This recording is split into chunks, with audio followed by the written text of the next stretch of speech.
Hola, es un placer tenerte aquí. Antes de comenzar, suscríbete al canal y dale like al vídeo. Me llamo Laura García, tengo 36 años y durante casi una década creí estar casada con el amor de mi vida, Marcos Ruiz, un hombre que conocí cuando aún creía en promesas eternas y en miradas que lo decían todo. Era guapo, seguro, encantador, y cuando me pidió matrimonio pensé que la suerte al fin me sonreía. Dejé muchas cosas atrás por él, una ciudad, amistades, hasta sueños que no compartía. Me convertí en su compañera, su apoyo, su hogar, creyendo ciegamente que lo nuestro era inquebrantable. Nunca imaginé que ese amor que parecía tan sólido sería precisamente la trampa que más me dolería. Vivíamos en un piso modesto de Chamberí, con paredes finas y una cocina pequeña donde cabíamos justos los dos, pero lo llenamos de risas, cenas improvisadas y planes para un futuro que creíamos compartido. Cada rincón tenía nuestra historia, el sofá comprado a plazos, las fotos enmarcadas, los libros apilados en el suelo. Al principio todo era complicidad, miradas que decían más que las palabras y domingos perezosos abrazados. Poco a poco, sin darnos cuenta, las sonrisas se hicieron menos frecuentes, y los silencios, más largos. Empezamos a vivir como compañeros de piso que se cruzaban por inercia y no por amor. Fue sutil al principio, como una corriente de aire frío que no sabes de dónde viene pero te cala los huesos. Marcos empezó a responder con monosílabos, a mirar el móvil mientras yo hablaba, a salir más de casa con excusas vagas. Noté cómo su voz se volvía más áspera, cómo evitaba mis gestos de cariño como si le molestaran. Ya no se reía con mis bromas ni preguntaba cómo me sentía después de un día difícil. Me decía que estaba cansado, que necesitaba espacio, pero yo solo veía cómo se alejaba sin decir adiós. Al principio pensé que eran comentarios aislados, días malos, estrés acumulado, pero no. Empezó criticando mi ropa, diciendo que parecía una señora mayor o que no sabía vestirme para mi edad. Luego fue mi pelo, que si ya no lo cuidaba, que siempre lo llevaba igual, que me veía dejada. Después vino la comida, ¿otra vez lo mismo? No sabes innovar ni en la cocina. Y yo, que siempre intentaba complacerle, me esforzaba el doble, esperando un gesto de aprobación que nunca llegaba. Las críticas pronto se volvieron insultos, lanzados con una frialdad que me congelaba el alma. Me llamaba gorda cuando se enfadaba, o inútil cuando se le perdían las llaves y no las encontraba donde él creía haberlas dejado. A veces me decía que daba pena, que si alguien me miraba en la calle seguro pensaba que yo era su madre. Las palabras dolían más que cualquier golpe, porque venían de quien más amaba. Y lo peor era que empecé a creérmelas. Llegó un momento en que evitaba mirarme en los espejos, no porque no quisiera ver mi aspecto, sino porque temía reconocer en mis ojos a la mujer derrotada que él describía. Me peinaba deprisa, sin mirarme mucho, y dejé de maquillarme porque, ¿ya para qué? No quería ver la tristeza que se me había pegado a la piel, ni la curva de mi boca siempre caída. Me tapaba con ropa ancha, sin forma, como queriendo desaparecer en mí misma. Me convertí en una sombra dentro de mi propia casa. Marcos dejó de tocarme como si mi cuerpo le diera asco, como si cualquier acercamiento físico fuera una carga. No me abrazaba, no me acariciaba, ni siquiera me miraba cuando le hablaba de mi día. Se iba temprano, volvía tarde y si cruzábamos palabra, era por temas prácticos, como pagar una factura o comprar detergente. Ni una pregunta, ni una sonrisa, ni un beso de buenas noches. Me convertí en un mueble más del salón, presente, útil, pero invisible. Dormir a su lado se convirtió en un castigo lento, una tortura silenciosa. Escuchaba su respiración ajena, su cuerpo girándose dándome la espalda cada noche, y yo me aferraba a la almohada para no llorar. El colchón que un día compartimos con pasión ahora era territorio dividido por el desinterés. No sabía si soñaba con otra o simplemente deseaba no estar ahí. Y yo, temblando por dentro, fingía dormir mientras me deshacía en mil pedazos. Cuando salíamos con amigos, Marcos se transformaba en un bufón cruel que usaba mi vida como chiste. Hacía comentarios sobre mi torpeza, mi mal gusto, incluso imitaba mi voz para provocar risas ajenas. Yo sonreía con la cara, pero por dentro sentía que me desangraba. A veces intentaba defenderme, pero él siempre encontraba una forma de silenciarme con un «es broma, no seas exagerada». Nadie parecía darse cuenta de que cada risa de los demás era otra puñalada. Una noche, después de su tercer vaso de vino, me miró como si yo fuera una carga y dijo sin pestañear: «Si te cuidaras más, no tendría que mirar a otras». Me quedé paralizada, sin palabras, sintiendo que algo se rompía irremediablemente. Él volvió a su copa como si nada, como si acabara de decir que llovía o que faltaba sal en la cena. Yo solo pensaba en cuántas veces ya habría mirado a otras. En cuántas más estaría mirando en ese mismo instante. Apreté los puños con fuerza, tragándome el llanto como quien se traga el orgullo herido. No quería que me viera débil, aunque por dentro ya estuviera hecha trizas. A pesar de todo, seguía aferrada a la esperanza absurda de que algo cambiara, de que él volviera a ser el hombre del que me enamoré. Me decía que estaba pasando una mala racha, que el trabajo, que el estrés, que el mundo era duro. Me repetía que todo iba a mejorar, pero cada día era peor. Una mañana cualquiera, mientras yo doblaba su ropa y preparaba su maleta para un viaje de trabajo, me soltó sin mirarme: «Me voy a Grecia con mamá unos días». Ni una explicación, ni un gesto de ternura. Solo lo dijo como quien avisa que va a bajar la basura. Me sentí como una empleada doméstica que ni siquiera merece ser informada. Y lo peor es que lo acepté sin preguntar por miedo a la respuesta. Reuniendo valor, le pregunté si podía ir con él, aunque fuera por unos días, para desconectar juntos. Se rió con una mueca sarcástica y dijo: «No eres precisamente compañía agradable últimamente». Me quedé muda, tragándome la rabia como quien se atraganta con una espina. Él siguió cerrando la maleta con toda la calma del mundo, como si yo no estuviera en la habitación. Fue en ese momento que entendí que ya no era parte de sus planes. Al verme inmóvil, se giró con los ojos fríos y escupió: «Escucha, gorda. Entrégame el sueldo, me lo llevo para el viaje. Y recoge tus cosas, he vendido este piso». Sentí como si el suelo desapareciera bajo mis pies, como si un puñal invisible me atravesara el pecho. No solo me estaba echando, también me estaba despojando de todo, hasta del techo que construimos juntos. Su voz no tembló, no mostró ni una pizca de culpa. Yo solo pude quedarme ahí, congelada. Me quedé helada, con las manos vacías y el alma llena de preguntas. ¿Cuándo lo había decidido? ¿Por qué no me lo dijo antes? ¿Cómo pudo vender nuestro hogar sin siquiera consultarme? Todo lo que habíamos compartido se derrumbó en un instante, sin drama, sin gritos, solo con esa frase brutal. Él cerró la cremallera de la maleta como si estuviera cerrando también mi vida. No dije nada. Me limité a observarlo mientras guardaba el último neceser y colocaba su reloj caro en la muñeca. Quise gritar, llorar, suplicarle que se quedara o que me diera una explicación, pero algo dentro de mí se apagó. Me sentí como una estatua viendo cómo su mundo seguía girando sin mí. Y él, ajeno a mi dolor, ni siquiera notó que mi silencio era un grito. Se marchó sin mirar atrás, arrastrando su maleta con ruedas por el pasillo como si estuviera dejando un hotel cualquiera.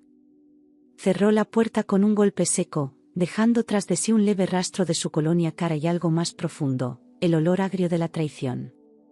Me quedé de pie en el mismo sitio, con el eco de sus pasos desvaneciéndose por la escalera. Sentí que la puerta no se había cerrado solo a su salida, sino también a la vida que yo conocía. Lo nuestro había terminado sin despedida, sin lágrimas, sin alma.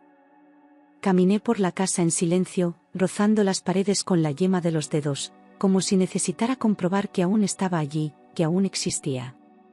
Cada rincón tenía un recuerdo y, al mismo tiempo, un silencio nuevo, insoportable. Me senté en la cama deshecha, miré el armario medio vacío, los zapatos que él no se llevó. Todo me hablaba de una historia que ya no era mía. Y por primera vez, entendí lo que significaba estar completamente sola. Entonces lo vi, su portátil, abierto sobre la mesa del salón, como una reliquia de la rutina que ya no era nuestra. Era extraño que se lo hubiera dejado, el que nunca salía sin su ordenador, siempre tan meticuloso. Me acerqué con cautela, como si fuera algo prohibido, algo que aún no estaba lista para enfrentar. Me senté frente a la pantalla, con el corazón latiendo como si supiera que al abrirlo, ya nada volvería a ser igual. Era la última puerta cerrada, y yo estaba a punto de cruzarla. Dudé unos segundos, la mano temblando sobre el teclado, la mirada perdida entre el miedo y la necesidad de saber. Pensé en cerrar la tapa y fingir que nunca lo vi, que era mejor no descubrir lo que podía destruirme del todo. Pero algo dentro de mí, una voz cansada de ser ignorada, me empujó. Ya no tenía nada que perder, ni orgullo, ni hogar, ni certezas. Solo quería saber la verdad, aunque doliera más que todo lo anterior. Lo primero que probé fue su fecha de nacimiento. Nada. Luego la mía. Tampoco. Pero entonces, por impulso, escribí el nombre de su madre. Se abrió. Sin códigos, sin protección real, como si el destino quisiera que lo viera todo sin obstáculos.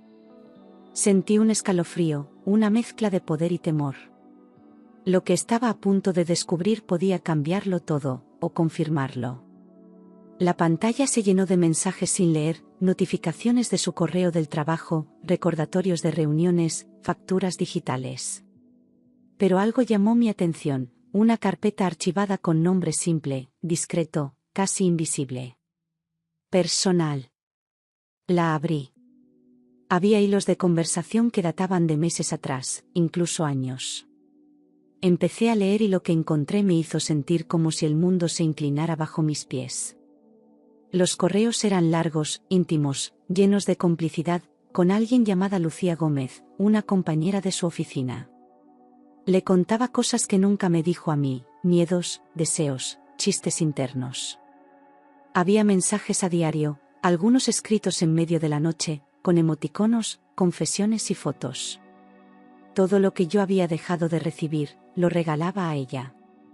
No eran solo correos, eran pruebas de una doble vida tejida con paciencia. Te echo de menos, amor, cuenta los días para Grecia, no puedo esperar a verte sin ropa, decían algunos mensajes que me hicieron arder los ojos. Estaban juntos desde antes de que él empezara a despreciarme abiertamente. Y mientras yo me consumía intentando salvar lo nuestro, él construía otra relación en paralelo. Me sentí estúpida, usada, reemplazada sin aviso. La rabia empezó a hervir donde antes solo había tristeza. Las fotos estaban ahí, descaradas, sin vergüenza, en restaurantes, en la playa, en su coche. Una de ellas era en nuestro sofá, el mismo donde él decía estar agotado del trabajo. Había imágenes de besos, abrazos, risas que yo ya no recordaba en su rostro. El amor que me negaba a mí, se lo entregaba a ella como si le sobrara. Cerré los ojos, pero las imágenes seguían ahí, grabadas en mi mente como cicatrices. Sentí una mezcla de náusea, furia y vergüenza. La sangre me golpeaba las sienes, los labios me temblaban, los dedos apretaban el ratón como si quisieran romperlo. No, lloré. No podía. La ira era más fuerte que el llanto, más urgente. Me levanté, caminé por el salón como una fiera enjaulada. Todo ese tiempo preguntándome qué hacía mal, y era él quien mentía. Seguí explorando y encontré algo aún más repugnante, comprobantes de transferencias bancarias desde nuestra cuenta conjunta a su nombre personal. Cantidades grandes, regulares, desde hacía meses. No era solo un traidor emocional, también me estaba robando. Mientras yo contaba céntimos en el supermercado, él financiaba cenas y hoteles para su amante. Me hervía la piel del asco. Todo encajaba, sus insultos, su frialdad, su urgencia por irse. Me despreciaba porque necesitaba justificar ante sí mismo lo que hacía a escondidas. Me hacía creer que yo era el problema, mientras él vivía una vida paralela llena de lujos y pasión. Ya no era tristeza lo que sentía, era claridad. Por fin lo veía como lo que era, un cobarde que usó mi amor como tapadera. Cerré el portátil con fuerza, como si al hacerlo pudiera sellar todo ese veneno de golpe. No era su víctima. Era su error. Me habían aplastado, sí, pero seguía de pie. Y en ese momento entendí que ya no iba a pedirle explicaciones, ni suplicar amor. Lo único que iba a hacer era recuperar lo que me quedaba, mi dignidad. Dormí poco esa noche, pero al amanecer ya sabía qué debía hacer. Me duché, me vestí con lo mejor que tenía, recogí los papeles necesarios y bajé a la calle sin mirar atrás. Fui directa al banco, sin temblar, sin dudas. No necesitaba permiso, solo decisión. Y esa, por fin, era solo mía. Solicité bloquear todas las tarjetas y cuentas conjuntas de inmediato, con voz firme y rostro serio. El empleado me miró sorprendido, pero no preguntó demasiado. Completó los formularios, confirmó los datos y ejecutó la orden. En minutos, Marcos Ruiz dejó de tener acceso a todo lo que habíamos compartido. Y en mi pecho, por primera vez en mucho tiempo, nació un silencio nuevo, el de la libertad. El empleado del banco me preguntó el motivo del bloqueo y, con la voz algo temblorosa pero firme, respondí: sospecha de uso fraudulento. No le di más detalles, porque no los necesitaba, porque ya no pensaba justificarme por proteger a quien me hundió. Firmé todo con calma, mirando cada documento como si cerrara las puertas de una etapa oscura. Al salir, respiré hondo, sintiendo el peso de cada paso hacia mi nueva vida. Por fin, había hecho algo por mí, no por él. Volví al piso sabiendo que ya no era un hogar, sino un escenario vacío donde se representó una mentira durante años. Me senté en el sofá, el mismo que apareció en las fotos con Lucía, y lo miré con una mezcla de rabia y resignación. Todo lo que había amado ahora me parecía ajeno, usado, casi ridículo. Encendí el teléfono, lo puse a mi lado y esperé. Sabía que cuando él intentara usar su tarjeta, el mundo que había construido se derrumbaría. No tardó. Apenas una hora después, el móvil vibró con insistencia. Era él, llamando desde Grecia, con un tono de desesperación disfrazado de exigencia: Laura, las tarjetas no funcionan, estoy sin dinero. Su voz sonaba irritada, no preocupada. Como si fuera culpa mía, como si yo tuviera la obligación de sacarlo del apuro. Por dentro sonreí por primera vez en meses. Marcos no entendía nada, o no quería entender. Estoy en otro país, necesito ese dinero, ¿qué has hecho? Le oía caminar, levantar la voz, seguramente intentando mantener la compostura delante de Lucía. Pero ya no me afectaba. Cada palabra suya era gasolina sobre el incendio que él mismo había provocado. Y yo, por fin, tenía el mechero en la mano. Esperé unos segundos antes de hablar, dejando que el silencio lo llenara todo. Luego dije, sin rencor, con una calma cortante: pregúntale a Lucía, quizá ella te invite. No le di tiempo a responder, no le regalé más explicaciones. Colgué. Y en ese instante, se rompió el último hilo que aún me ataba a él. Ya no le debía nada. Nada. Después de colgar, apagó el móvil y lo dejé sobre la mesa, como si ya no me sirviera. No hubo más llamadas, ni mensajes, ni disculpas. El silencio, que antes dolía, ahora era alivio puro. Caminé por el salón con pasos lentos, reconociéndome en la mujer que por fin había elegido el respeto propio. No volví a responderle nunca más. Y eso fue mi victoria. Esa noche dormí como no lo hacía desde hacía años. Sin sobresaltos, sin ansiedad, sin mirar el reloj esperando que llegara. El colchón seguía siendo el mismo, pero la paz que sentí lo transformó en un refugio. Cerré los ojos con la conciencia tranquila, con la certeza de que no volvería a permitir que nadie me hiciera sentir menos. Por primera vez en mucho tiempo, descansé siendo yo. 3 días después, mientras preparaba café, sonó el teléfono con un número extranjero. Sentí un nudo en el estómago, una mezcla de alarma y presentimiento. No esperaba noticias suyas, no quería saber nada más, pero contesté. Una voz masculina, formal, preguntó: ¿Es usted la esposa de Marcos Ruiz? El corazón me dio un vuelco, porque ya sabía que algo grave había ocurrido. Su marido ha sufrido un accidente de moto. Está ingresado en el Hospital General de Atenas, estable, pero con fracturas importantes, dijo la voz al otro lado. Me quedé paralizada, sin saber qué decir, con la taza temblando entre las manos. No sentí miedo, ni urgencia, solo una profunda confusión. Después de todo lo que había pasado, ¿debía ir? ¿Debía volver a verle? No lo quería, pero aún dolía. Durante horas, caminé por la casa buscando señales, buscando razones para quedarme o para marcharme. Pensé en todo lo vivido, en cada ofensa, en cada lágrima. Pero también pensé en mí, en lo que necesitaba para cerrar este capítulo de una vez. No era amor lo que me empujaba, era justicia emocional. Saber que podía mirarlo sin temblar, sin odiarlo. Saber que, al verle de nuevo, ya no me rompería. Reservé el billete para Atenas sin pensarlo demasiado, como quien arranca una tirita de golpe. Hice una maleta pequeña, avisé a mi hermana por si algo salía mal y me fui. No por él, sino por mí. Necesitaba estar allí, mirar el final de frente, sin miedo, sin lágrimas. Esta vez, la que decidía era yo. Al llegar al hospital, el olor a desinfectante me golpeó con fuerza, pero no tanto como verlo a él en la cama, con la pierna enyesada y el rostro lleno de rasguños. Estaba pálido, derrotado, irreconocible. Cuando me vio, sus ojos se llenaron de lágrimas, como si no esperara que yo apareciera. Pero yo solo lo miré, en silencio, con una calma que lo desarmó más que cualquier grito.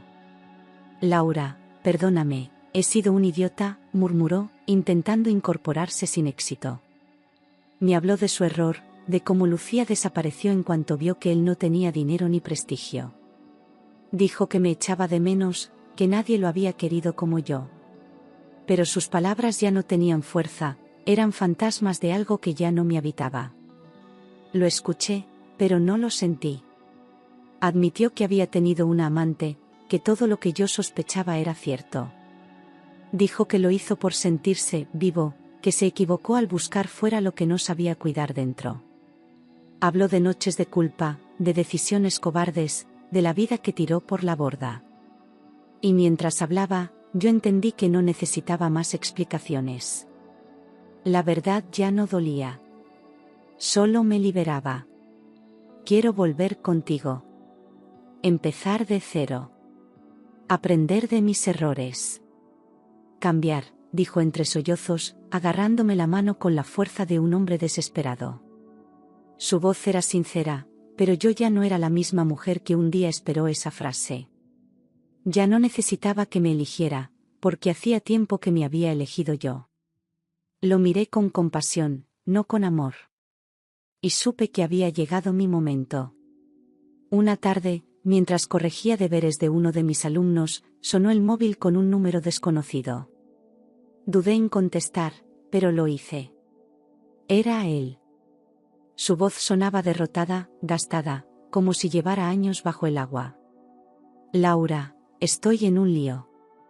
Solo quería que me perdonaras. No pedía ayuda.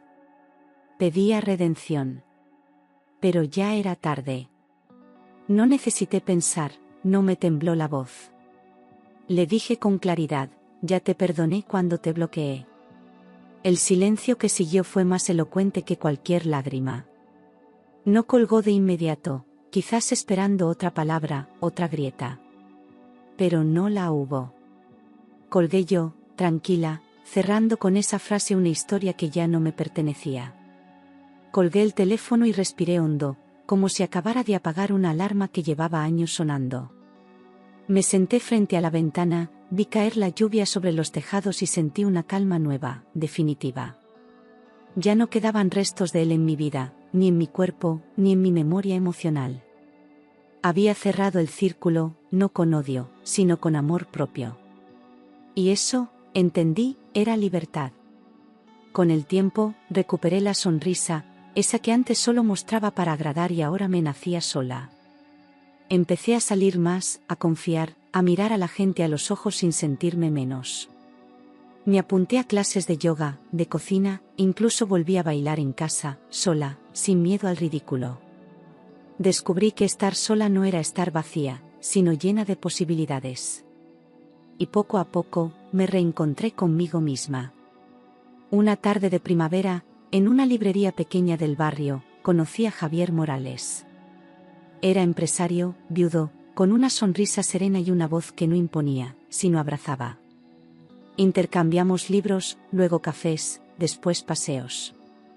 No hubo fuegos artificiales, sino paz. Y por primera vez, eso me pareció más valioso que cualquier pasión desbordada. Javier me trataba con ternura, con una atención silenciosa que nunca buscaba nada a cambio. Me escuchaba sin interrumpirme, me miraba sin juzgar, me acariciaba como si el mundo fuera frágil. No preguntaba por mi pasado, pero lo respetaba cuando asomaba. A su lado no necesitaba fingir fuerza, ni esconder mis heridas. Con él, aprendí que el amor no debería doler. Poco a poco, sin darme cuenta, me enamoré. No con ansiedad, sino con gratitud. Cada día a su lado era una prueba de que la vida siempre da segundas oportunidades, incluso después de rompernos. Aprendí a confiar otra vez, a compartir mi espacio, mis risas, mis sueños. Y esta vez, no sentí miedo. Sentí hogar. 2 años después, nos casamos en una ceremonia pequeña, frente al mar, en Alicante. Solo estábamos nosotros, algunos amigos, y una brisa suave que parecía bendecir cada palabra. No hubo lujos, ni promesas grandilocuentes. Solo una mirada sincera, un sí lleno de verdad y un futuro por escribir. Y mientras caminábamos por la arena, supe que esta vez era amor del bueno. Hoy vivo tranquila, con una familia que me quiere, con un trabajo que disfruto y una vida que construí desde cero.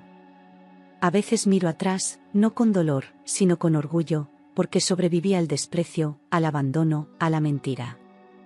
Aprendí que el amor, cuando es verdadero, nunca humilla, nunca castiga, nunca hiere. Aprendí a quererme, y en ese amor propio encontré todo lo que antes buscaba fuera. Y esa fue mi mayor victoria. A veces me despierto temprano y escucho como Javier respira a mi lado, tranquilo, sereno, como si el mundo no tuviera prisa. No necesito girarme para comprobar que está ahí, porque su presencia se siente incluso en el silencio. No hay sobresaltos, no hay tensión, no hay miedo. Solo una paz compartida que me recuerda que el amor puede ser refugio. Y yo, que tanto esperé ser salvada, terminé salvándome sola. He vuelto a visitar Chamberí, aquel barrio que un día fue mi cárcel disfrazada de hogar. Caminé por sus calles sin rencor, recordando quién fui, quién quise ser y quién jamás volveré a ser. No me dolió ver la fachada de nuestro antiguo piso, solo me sorprendió cómo algo tan pequeño pudo contener tanto dolor. Lo miré unos segundos y seguí caminando. Porque el pasado ya no me retiene. Guardo pocas cosas de aquella etapa, una taza rota, un libro subrayado, un diario sin terminar. Todo lo demás lo dejé ir, como se suelta un globo en el cielo, con miedo al principio, pero con alivio después.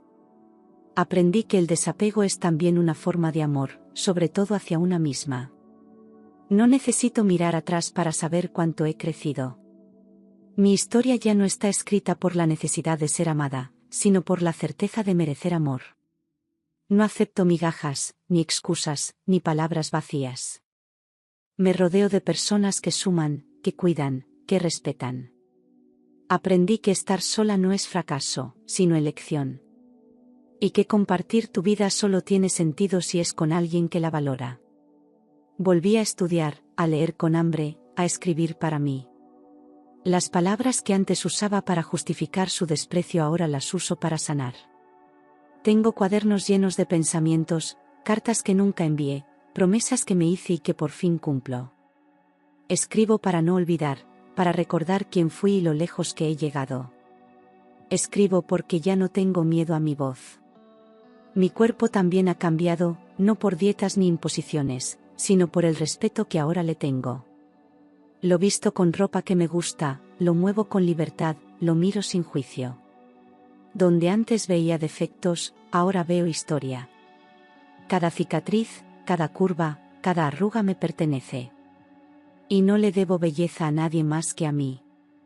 He aprendido a decir que no sin sentir culpa, a poner límites sin temblar, a marcharme sin mirar atrás. El poder que ahora tengo no viene del rencor, sino de la conciencia. Me reconstruí a pedazos, con tiempo, con terapia, con amor. Y ahora sé que no volveré a aceptar menos de lo que merezco. Porque ya no tengo miedo a estar sola. Mis domingos ya no son de tristeza, sino de calma.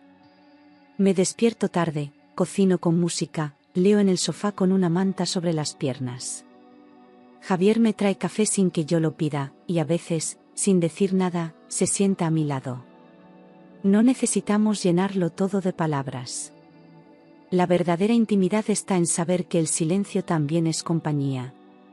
Adoptamos un perro, se llama Bruno, y llegó a casa como un torbellino de cariño y patas torpes.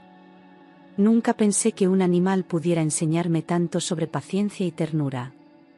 Bruno no sabe de pasados rotos ni de traumas.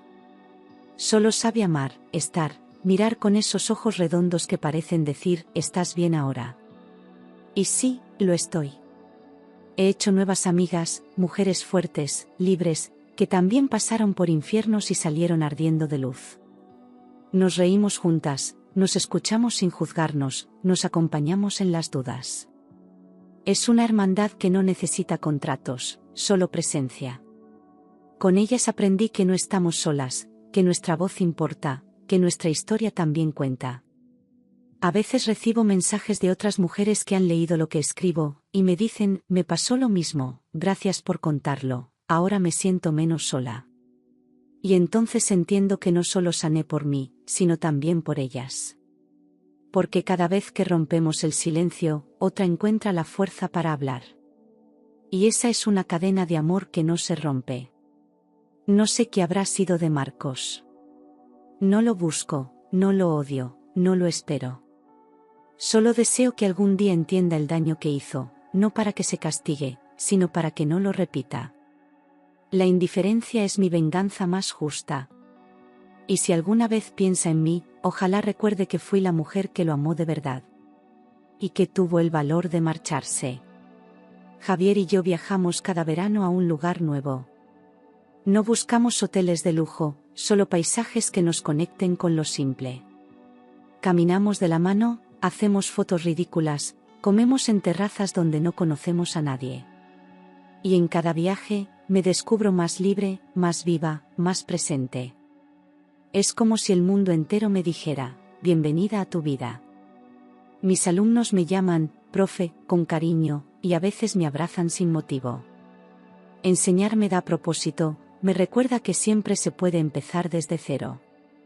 Veo en ellos una esperanza limpia, sin cinismo, sin heridas. Y me esfuerzo cada día por ser una guía que les muestre que la dignidad no se negocia. Que merecen respeto, siempre. Los días malos siguen existiendo, pero ya no me destruyen. Los lloro, los abrazo, y luego los dejo pasar. No me juzgo por sentir tristeza, porque también forma parte de estar viva. La diferencia es que ahora sé que todo pasa. Y que al final, después de la tormenta, siempre vuelve la luz. Siempre. He aprendido a mirarme con ternura, a hablarme sin crueldad, a perdonarme por todo lo que permití. No fue culpa mía amar a alguien que no supo cuidarme. Pero sí fue mi responsabilidad sanar. Y lo hice. Con cada decisión pequeña, con cada paso valiente, con cada no más. Esa es mi herencia, mi legado, mi historia. Hay días en que bailo sola por la casa, sin música, solo con el sonido de mi respiración. Me miro al espejo y sonrío, no por lo que veo, sino por lo que reconozco. Ya no soy la mujer rota que temía los lunes ni los silencios. Soy la que volvió del abismo con los ojos abiertos. Y ahora elijo, cada día, vivir. Javier a veces me mira como si fuera un milagro. Pero yo le digo que no lo soy. Que solo soy una mujer que aprendió a sobrevivir y luego a vivir. Que lo importante no es no caerse, sino saber levantarse. Y que si me admira, no es por lo que sufrí, sino por lo que construí después. Él lo entiende. Y me ama más por eso. Nunca imaginé que mi mayor historia de amor sería conmigo misma. Pensé que necesitaría que otro me completara, pero era yo quien tenía que encontrarme. Lo hice. Y ahora vivo con plenitud, con gratitud, con raíces. Ya no busco finales felices. Solo momentos honestos. Y los tengo, uno a uno, todos los días. Y si alguna mujer lee esto y siente que su historia se parece a la mía, le digo, no estás sola. No estás loca. No eres débil. Estás cansada, sí, pero aún tienes fuerza. Dentro de ti hay una voz que aún susurra, mereces más. Escúchala. Porque es tuya. Y te está esperando para salvarte.